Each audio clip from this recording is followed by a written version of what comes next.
สวัสดีพี่น้องวันนี้ก็แม่นมาต่อEP3อีกพี่น้องEP3พี่น้องEP3นี่แหละพี่น้องการออกให้งานร่วมหมู่พี่น้องขนหินมาใส่ทางเนาะอันเป็นทางอยู่บ้านสวนพี่น้องสวนหนองตมอันนี้แหละพี่น้องก้มสามัคคีเพิ่นว่าเป็นพลังอันยิ่งใหญ่เนาะพี่น้องเนาะ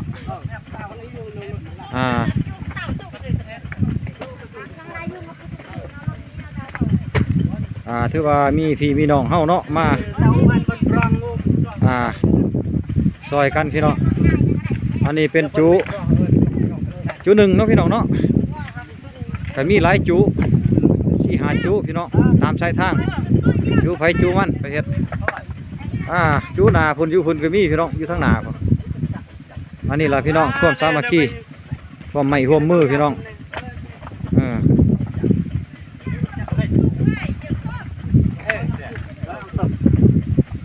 ร่วมสมัครสมานสามัคคีแสดงออกเทิงความหักความแพงพี่น้องร่วมไม้ร่วมมือ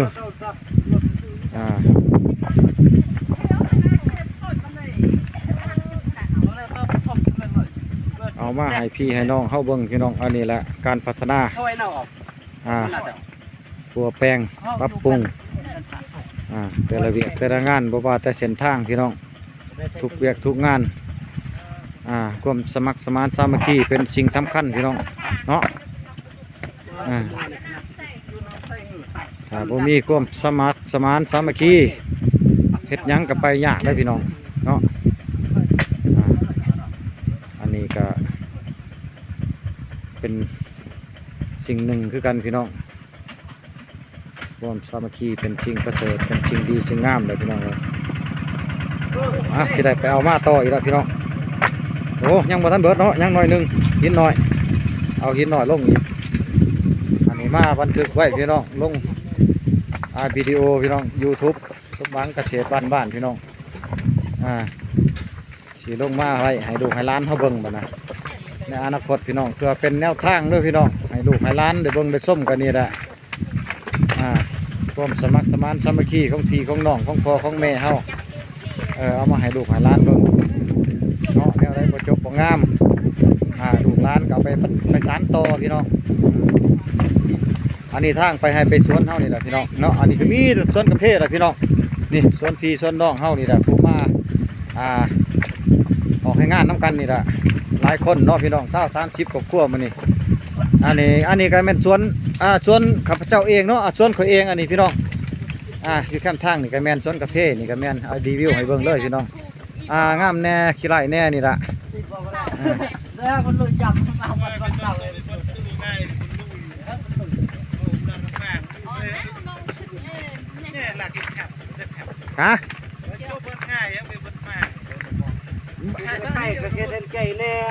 บอนไหน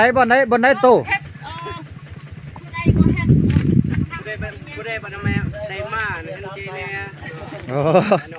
อันนั้นพี่น้องเฮาเพิ่นสนทนากันเนาะสนทนากันเรื่องว่าผู้ที่บ่มีส่วนร่วมพี่น้องผู้ที่บ่ได้มาออกให้งานในมื้อนี้เนาะเฮาสิเฮ็ดจังใดล่ะก็ปรึกษาหารือจังใดเนาะตามการที่เฮาตกลงปรึกษาหารือกันเมื่อก่อนก็เลยมีบทบันทึกเนาะบทบันทึกก็ไล่ไปขออนุญาตทั้งหน่วยงานทั้งภาคทั้งรัฐนะพี่น้องเนาะมาขอความคิดความเห็นจากเพิ่นก็เห็นดีเห็นพร้อมเนาะให้ปรึกษาหารือกันสามัคคีกันมาพัฒนาเส้นทางพี่น้องแต่ว่ามันก็เป็นเส้นทางส่วนรวมเนาะพี่น้องเนาะอันจุดทับอิฐเข้ามาก็แม่นว่าเส้นทางส้มไส้ของซุ้มส้นบ้านใหม่พี่น้องแล้วก็มีจุดสำคัญก็คือผีปลาซ่าเนาะพี่น้องเนาะมีปลาซ่าอยู่มันมีปลาซ่าพี่น้องเพิ่นก็มีส่วนร่วมแน่พันธะให้แน่ครอบครัวละ40-50,000บ่ยินเพิ่นว่ากันจักสิได้บ่ได้เฮาก็บ่ว่าเนาะเพราะว่าหลักๆก็แม่นเฮาเป็นผู้พื้นฐานพี่น้องผู้เจ้าของไร่ของสวนอยู่ในนี้เนาะสิเป็นผู้ริเริ่มนะพี่น้องนำผ้าเนาะแต่ว่าก็ยังมีพี่น้องบางภาคส่วนเนาะที่บ่เห็นดีเพิ่นพร้อมคัดต่อแนวทางพี่น้องเนาะคัดต่อการมาพัฒนานี่นะพี่น้องมา